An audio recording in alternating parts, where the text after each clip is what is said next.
switches from nice and calm to that. He actually went after my boyfriend last night, so now he's got nice little teeth marks on his face and his eyes.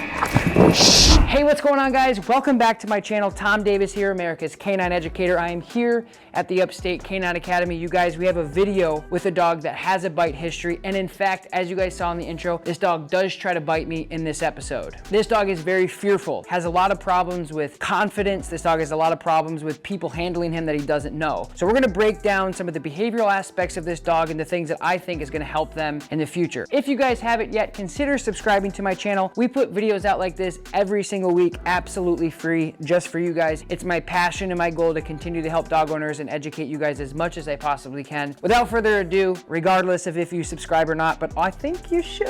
We're gonna get into this video right now, you guys. Let's go.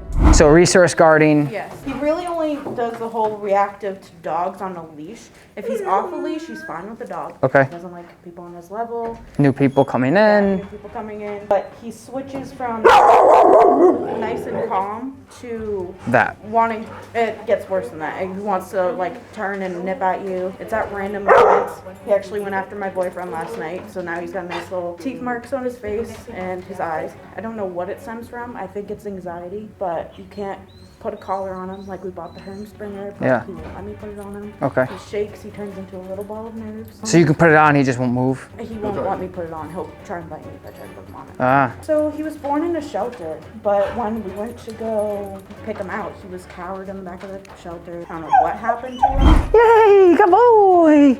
Good job. Good job. So this is a dog that will try to bite you if you try to put anything new on. Has a bit of a history. Has bit your boyfriend last night. Bit me 3 times. Bit you 3 times. So we got to figure this out.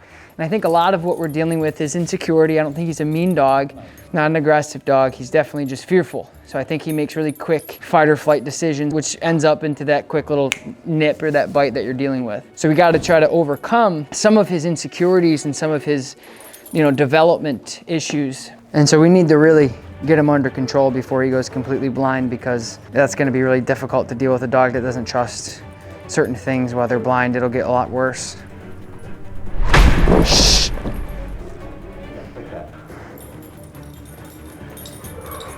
Come on. So one thing I want to do just to get him more confident is we've done the place, he's doing good with that. We did the stay, he's doing good with that. So now I want to switch to just threshold stuff that he's normally used to probably getting out of, which means just the gate. So what we're going to do is we're going to put him into a sit stay before he goes out of the gate. What you're going to do is bring him up, sit stay, open the gate, and then you're going to release him out. Okay? So it's just working on obedience. Sit. Stay.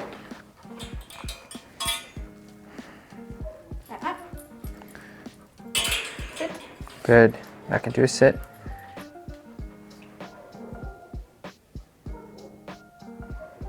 Nice. Prick. Yep, so make sure you just break him on you. Yep, good, stay.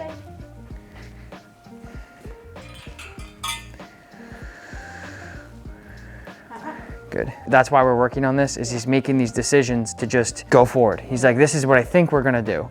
So you want to put the gatekeeper up and just say, you're not going to move until I release you, because you don't want him making these decisions, because those are the types of decisions he's going to make on, maybe nipping somebody else or something. So you really want to make sure that there's some sort of gatekeeping thing there, so he just doesn't make these quick rash, because that's the problem that you guys are having with him, is just these quick little, like he did to me yesterday, was these quick little, hey, I'm just going to bite you. So we want some sort of guard there to just let him take more direction. So that's why we're working on this. Good. And then I would restart him and then bring him back and just do this one more time.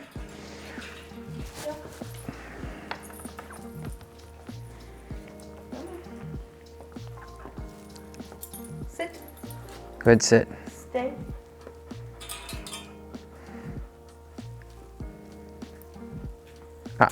Catch him. Good. We're gonna use the place to help with this. So having the place command is actually really beneficial to a lot of obedience, because it helps him Velcro to something. So right now you're having problems with just like the sit stay. He's constantly wanting to get up there. Sit. Good. Stay. Good stay. So you see how he keeps getting off right at that moment? Yeah. Try to correct him when he does that. Okay. Yeah, because right now what he's doing is he's getting away with it and he's not getting punished for it. That's why he keeps doing it. So any dog that's just gonna keep doing it and doing it and doing it, and we're kind of just like, right? Each time he's just gonna, well, I'm just gonna keep getting off. I'm just gonna keep getting off. So what you have to do is you have to be able to pop him, say no, and then keep him there and then break him. Because right now he's not understanding. Whenever you don't have equipment on a dog, that's okay. The equipment is to help guide and teach and construct and straighten everything out to what you want. You know, the correction tools, just like lane assist or bumpers when you're bowling.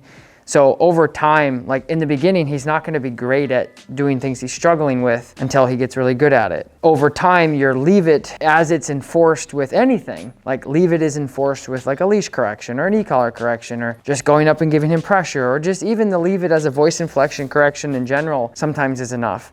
But over time, the reality is once the dog understands that there's enforcement behind that, it's going to get better. And then you have to just look at currency. You know, if he really thinks, you know, he's really nervous and he's barking and stuff and you're like, hey, leave it. And he's like, make me, and you can't. I mean, that's just the reality of working with dogs is that there's a lot of them that are opportunistic and they're like, make me. I'm not going to stop. This is really interesting to me and I don't like this going on. So does, like, with him learning this stuff, does that transition to other commands, so like where he gets more confident with this, it will kind of transfer to other stuff where he's still kind of learning too, meaning that, you know, we tell him to sit now, all right, yes, I'm listening, whatever I'm doing. Yes. That also transfer to other commands too? Well, yeah. Okay. Yeah, and that's the point of everything that we're doing. When anybody comes in with like these behavioral issues, I'm not gonna sit here and pet this dog and he bites me 16, you know, tries to bite me 16 times. The first time I saw him try to bite me, I'm like, all right, I get it. I see what you're dealing with. I immediately go to, where is this coming from and why? Obviously, when I handle him, he's like really fearful, and it could be anybody. It could be anybody that he doesn't know. He's gonna shut down and go, I don't know about this. Everything that we've done with him so far has progressed him confidently to the next level. Can't place, no way, not doing it.